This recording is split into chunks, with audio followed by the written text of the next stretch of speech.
இன்றைக்கு மிக பரபரப்பாக செய்திகள் வந்த வண்ணம் உள்ளது. ஒரு மாசத்துல 26 பாலியல் வழக்கு நடந்தா நாடு பரபரப்பா தான் இருக்கும். அண்ணா யூனிவர்சிட்டியில் போயிட்டு உங்க கட்சிக்காரன் போயிட்டு பெண்ணை கையை பிடிச்சிருந்தா நாடு பரபரப்பா தான் இருக்கும். கனிம வள கொள்ள, ஆத்துமணல் கொள்ளுன்னு ஒட்டுமொத்தமான திமுகவும் அராஜகம் பண்ணா நாடு பரபரப்பா தானே இருக்கும்.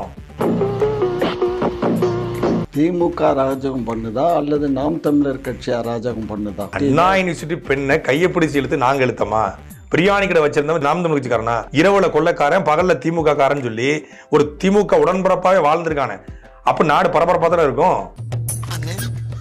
கும்பாபிஷேகம் பண்ணணும்னு முடிவு பண்ணிட்டீங்க. அத ஊருக்கு வெளியே வச்சு பண்ணுங்க, கூட்டத்தில் வச்சு பண்ணிடுறாங்க. ஆமா, நம்ம 2 பேருக்கு இதானே ஃபர்ஸ்ட் மீட்டிங்.